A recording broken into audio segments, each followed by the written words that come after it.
Bismillahirrahmanirrahim. Assalamualaikum warahmatullahi wabarakatuh. Di sini saya akan mempresentasikan perancangan sistem informasi penjualan dan persediaan barang pada toko Syahira disusun oleh Muhammad Ridwan, NIM 33191029. Lanjut. Latar belakang. Setiap perusahaan pasti memerlukan informasi yang sangat cepat dan akurat, baik tentang perkembangan di luar perusahaan maupun di dalam perusahaan. Untuk itu, perlu dirancang suatu sistem perancangan basis data yang dapat mengatur jalannya proses operasional secara lebih cepat. Ini berguna bagi setiap perusahaan dikarenakan dapat menjadi unggul dalam persaingan antar perusahaan yang ada serta dapat menghemat waktu dengan mengkomputerisasi segala kegiatan operasional. Oke, lanjut. Identifikasi masalah. Oke, pertama, sistem persediaan yang digunakan masih melakukan pencatatan atau belum dikomputerisasi sehingga dalam proses pencatatan masih ditemukan permasalahan dalam penghitungan jumlah barang yang diterima atau barang yang keluar, dan dalam perhitungan jumlah barang masih digunakan kalkulator sehingga memperlambat proses perhitungan. Oke. Yang kedua, dalam hal ini penyimpanan data persediaan barang dagang kurang efisien karena dalam bentuk arsip sehingga butuh tempat penyimpanan yang cukup besar. Oke, rumusan masalah. Yang pertama, bagaimana mengetahui persediaan barang pada sistem yang lama.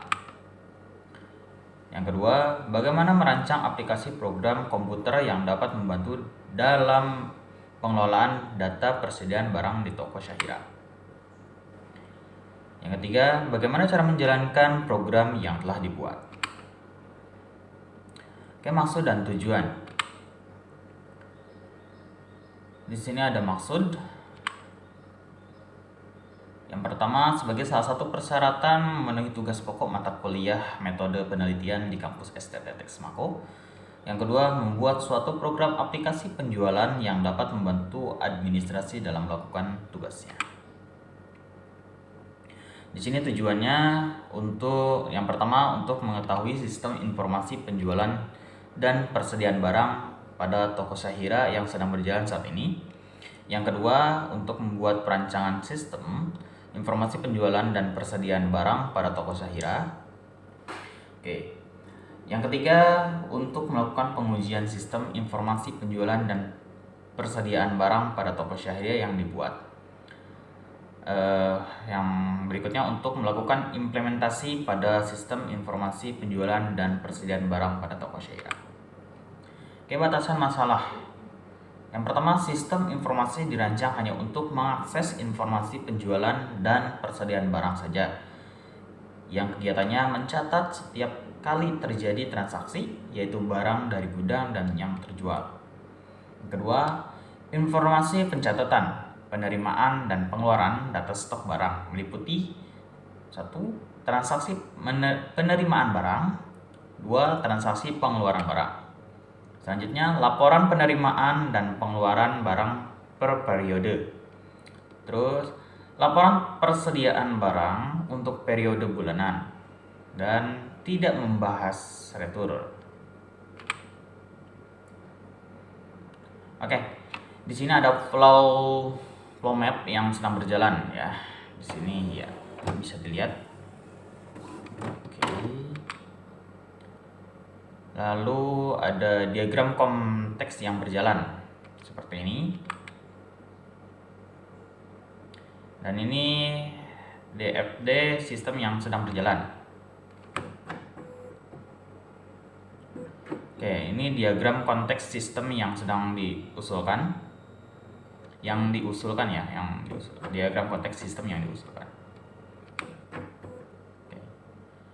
Ini DFT level 0 sistem yang diusulkan. DFT level 1,2 sistem yang diusulkan. Diagram level 1,3 sistem yang berjalan. Seperti ini. Oke, DFD level 1,4 sistem yang diusulkan. Di sini ada input kode supplier, input nama supplier, input alamat supplier, dan input telepon supplier. Oke. Nah, di sini tabel relasi, di sini ada, bisa dilihat ya. Dan ini ERD, kategori, memiliki, produk, supplier. Nah, kesimpulan, dengan adanya sistem basis data yang terintegrasi dalam rancangan sistem informasi ini, maka proses penjualan dan persediaan barang dapat dilakukan dengan cepat. 2. Dengan diaplikasikannya sistem informasi penjualan dan persediaan barang yang berbasis klien ini dapat memberikan kemudahan untuk semua pihak, misalnya bagi user atau pengguna yang ingin melakukan penjualan, bagi admin yang ingin melakukan pemesanan barang dan melihat laporan penjualan dan persediaan barang. Ketiga, dalam proses pengelolaan data penjualan dan persediaan, data tersimpan dengan teratur dan mudah dalam proses-proses tertentu. Oke. Nah, ini saran perancangan perangkat lunak ini tidak hanya terbatas untuk penjualan dan persediaan, tetapi bisa sekaligus pada saat penerimaan pesanan barang. Nah, kedua, pemeliharaan terhadap sistem sangat dibutuhkan agar sistem tetap berjalan dengan baik karena perkembangan waktu dan kebutuhan dengan cara melakukan perbaikan jika aplikasi program tersebut terdapat kesalahan yang di luar dugaan. Oke, terima kasih. Mungkin tidak ada pertanyaan ya dari teman-teman sekalian. Oke, cukup sekian dari saya untuk presentasi ini. Oke, assalamualaikum warahmatullahi wabarakatuh.